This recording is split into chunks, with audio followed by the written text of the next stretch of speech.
there is something going on and something to attend to. Meanwhile, on this side of the line of control, there were some of us, our organization in particular, because there were a lot of refugees coming at that time from Indian Kashmir to Pakistani Kashmir. And Pakistan had two types of camps. One were the refugee camps and one were the training camps. So Pakistan was directly involved in training the Mujahideen, but the Kashmir freedom fighters. And it wasn't just Pakistanis that were being trained, but they were Muslims from all over the world. There were Indonesians, Malaysians, Tunisians, all of them, who were going for the jihad. This is the same time that we get Afghanistan. So we're getting from the 1980s to now. And women in Pakistan have been actually raising in the 80s, again against the Al-Qaeda and the United States, of the training camps that were being set up in Pakistan for the Mujahideen. And there were a lot of protests that in our view, what is this involvement? Not that we had any relationship with the government of Afghanistan, a political positioning, but nevertheless, what was the role that the ISI and the Pakistan Army, with not only the United States, but as you know, that Israel made those Stinger missiles. So there is a sort of strange coming together of the Islamic Republic of Pakistan and Israel, which we don't still accept. And yet we did accept the Stinger missiles. When we want to, we make friends. Our military makes friends with everybody. So that was, Egypt was also involved in that. Egypt was a transit route through which these Stinger missiles came into Pakistan. Subsequently, with Afghanistan, women in Pakistan, because there were a lot of refugees that came, so there were women working with the refugee camps. Incidentally, we still have roughly about 3 million Afghan refugees in Pakistan. At that time, at the height of it, there were probably about 6 million. 6 million just on 2 borders. So it wasn't 6 million dispersed all over the place. And these women, these refugee camps still exist, of the 3 million. So some have gone all over, and we don't even know anymore who's in Afghan, not Afghan, but there are still those living. And UNHCR has now decided they're not refugees, and they should go back because they say the war is over. But they can't really go back because that's the border of the fight. That's the area. How do they go back to Afghanistan? Because that's the main border where the fighting is going on. Well, we were against and working with RAMA, which is the Revolutionary Association of Women in Afghanistan, after that war, when the warlords and the civil war was going on. So we were taking a position against the warlords with the Afghan groups, Afghani women's groups who were active in Pakistan, and subsequently again with them against the Taliban regime. So there's again a crossing over into another country and working together, or seeing it as our problem. I think the point I'm trying to make is that seeing all three problems as our own problems. Bangladesh, as I said, in 1971, we took this position, but subsequently our demands have been, one, the demand was that there was a commission report called the Mahmoud Rahman Commission Report. Essentially, the mandate was very limited because the mandate by the Pakistan government was to see why the military failed. But it was not really yes, what did we do and whatever. But the government has still not released the full text of it. Some parts of it, or a bridge version, has been was sort of released in 2000. But there was this constant process of you have to acknowledge, you have to apologize, there have to be reparations, and there has to be an understanding of what happened. Our own opposition every year, in March, we have reminder of what these positions were. I want to backtrack a little when I say that we were working across borders, etc.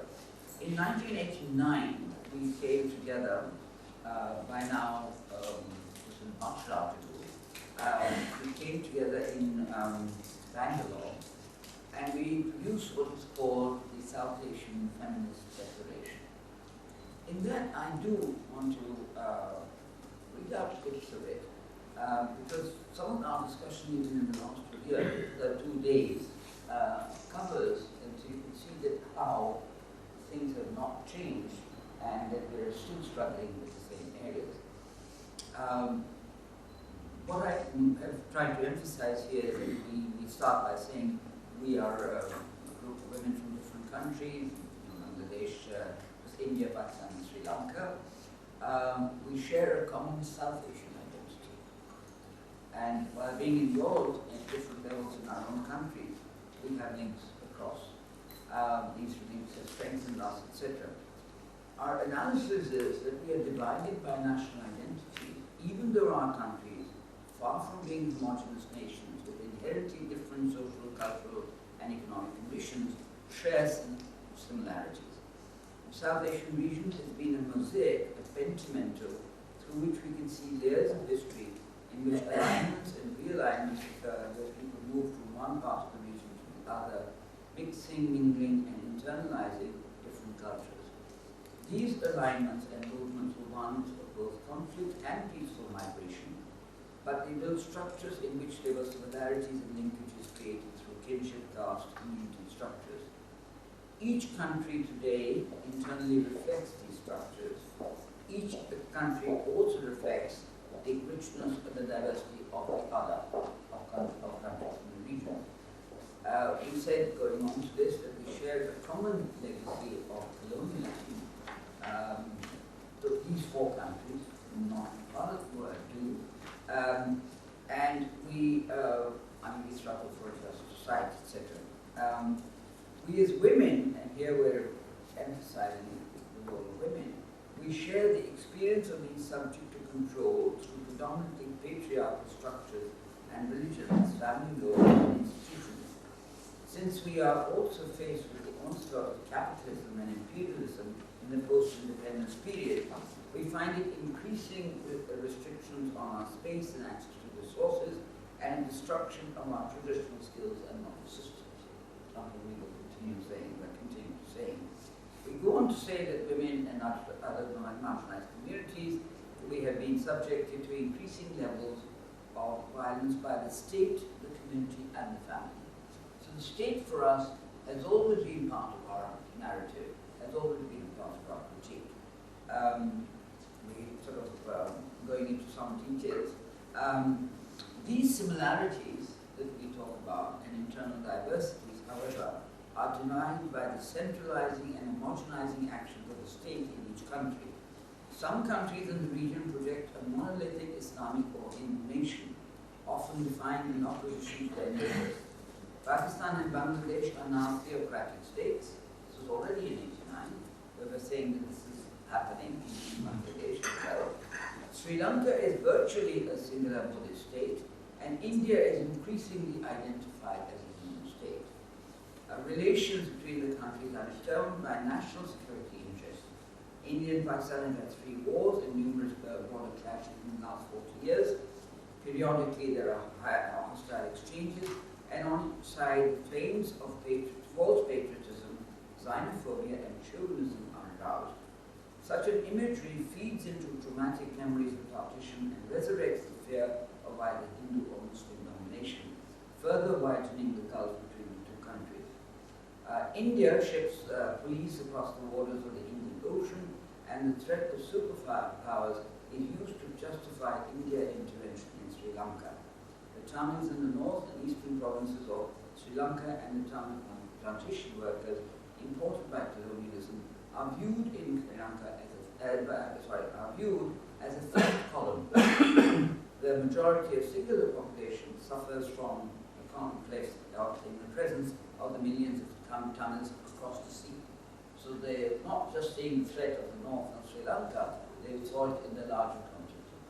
I mean, this is a sort of 5-page document, but essentially what is saying in 89, identifying what in many senses we continue to see. And it was a sort of predating, this is in fact, to our knowledge, the first sort of coming together where systematically South Asia is being not just addressed the problem and analyzed, but anticipating what will happen in, I mean, that's why I wonder, and I talk about the question of prevention, or what we are able to ever prevent, because you can analytically look at things, you can have a look at documents on it, you can have people coming and going, but have you been able to get involved? Coming back to Bangladesh, as I said, we did work at many levels and have continued trying. But in 1995, we were able, in Pakistan, with a lot of lobbying and fighting, etc., to get the state to recognize in a national report that was presenting to the UN that although we wanted to mention Bangladesh in particular, but we had to take a compromise position and we had to negotiate with the government. Nevertheless, this report says, and the government says, that the state will be held responsible, even in retrospect, for crimes against humanity. That sentence for us was very important, because that sentence then said by the state of Pakistan in an international forum, and then it became part of the National Plan of Action for Women in Pakistan, developed in 1998. That actually gave us a lot of strength. Even today, we can say, but it's your position, so therefore you must apologize. And that was working directly with the state, embarrassing them actually, embarrassing the Pakistani state. Because I remember when we were doing this in New York and getting the state to do this. I'll quickly go over some of the networks that have been formed and make a couple of points on that. In 1996, the Pakistan government took the initiative to form the Intergovernmental GPACC Women for Peace. That was the Benazir government, and the government fell that year. But at the same time, there was a GPACC NGO Women for Peace. That gave birth to 3 different initiatives. One was the Women's Initiative for Peace in South Asia, the purpose of which was, and this is now post the attack on Parliament, where you can see that India and Pakistan had major problems at that time. I suppose ending with Assad's death, but whatever, hanging. It was at that time very difficult, you couldn't come across. But so this was peace missions across India and Pakistan, and roughly about 300 women. It was universities, Miranda House, Canaan College, students. I mean, this is when Soldiers for Peace also comes about, where you're facilitating missions across countries. There was the South Asian Peace Institute, which was doing formal peace training and peace education across the 4 countries, or 5 countries, now 6, with others involved. And we were getting some from Bhutan at that time, in 91, we had Bhutan for the first time. And the third was the South Asian Women for Peace. The reason we had these 3 was one was missions, one was more education and facilitating, and the South Asian Women for Peace was then working at the regional SARC level and the international UN level. And actually, it was part of the movement towards what became the Security Council Resolution 1325 in 2000. So we actually, I mean, when you list the names of the people, of the women of the world who did it, I mean, some of my name, Rumi's name actually come in that, these organizations and these individuals actually moved towards what became 1325. Through this process, we have Women in Media Collective at the same time taking the position on the Rome Statute and the International Criminal Court. We had a big movement on getting our countries to ratify that. Bangladesh is the only one that did actually, but nevertheless, using the whole process of crimes against humanity and then crimes against women. Out of this, ICS has played a very major role, especially when articles, yeah. And then Sangat, which that initial 1986 process has now moved into the program. We have a similar one in the Institute of Women's Studies, where I'm located, which is also a South Asian program, but that runs longer academic programs of 3 months a year. And it's a postgraduate center, but it also does many other levels, and it's connected to the Institute of Peace. We had the first, during this time, first academic work of subaltern studies of partition by Rittumenon and Italia, and that opened up, as you know, a plethora of work, oral histories, subaltern studies on partition. But again, it is there, those two studies that actually make that breakthrough. I just ending by saying that many of the other networks that we think about, which is the Pakistan India Forum for Peace and Democracy, all of us were involved, many of us, I mean, I'm a founder of that as well. There was the South Asian Human Rights, South Asian Human Rights, again, of the initial founders. There were 6 women and just a couple of men. Still, it's been led by women throughout, actually. Then there was Suffer, where women are involved, but it was formed by us, and there are various others that one has played a role with, but particularly also literature, poetry, theatre, dance, art, publishing. And here I'd like to mention there's 2 which are interesting moments, and 2 of the women that are going to be interviewed. That Femida Riaz, who is a major poet in Pakistan, that when the Ziaul Haq regime was against her and she had to leave the country, she didn't do what normally people do, which is go to Europe and go to America and go wherever, Australia. She took asylum in India. And she took asylum in India in the 1980s. And then she had a problem of coming back because she was not citizen there and she was not citizen there. She'd done really defied the norm. I'll just sort of one thing that done similarly, Shima Firmani, who will also be interviewed, the time of Ziaul Haq when dancing was banned, spent 4 years in India, precisely that when dancing and moved into. So you have these individual women also, I mean they have organizations that they've also The thing I'd like to mention, which is important in all of this, is that with the exception of, say, Sangat and 1 or 2 others, they're entirely non-funded.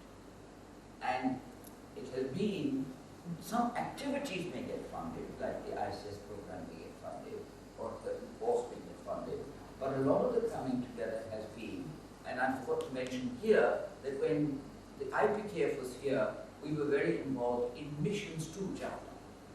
And that was because we could, as Indian Pakistanis, get to Jaffna, whereas the Sri Lankans would be, singular would be suspect and would have a problem. So they went, but we were the cover. In other words, when Rajani died, we didn't know whether the IPKF had killed her, whether the LTT had killed her, or whether the Sri Lankan government had killed her. So it was a mission, an inquiry mission, but we did it on the justification that if they killed me, it would become an international event. I mean, it's a foreigner being killed. If they killed, Bhumi, it would have been national and then disappeared. So there was this thing of being in on the front line of that. There have been many missions like that, to Afghanistan, to where, on our own, we've actually taken missions across the country and been sort of the front line and taking that position. I do want to mention again that most of it has been commitment or even funded, very little funds, not hotels, etc. And that I think has been the strength of it, because whereas it has grown, the change has come in the last 15 years, perhaps after 13, 25, etc., where a lot of money has come in, and there are a lot of projects and networks, etc., that are working, and even within our countries, there are huge programs on women, peace and security, particularly after 1325. That is sort of covering that. Those that are being interviewed are written in that paper that I've given you, and those organizations where the archival information would occur, have again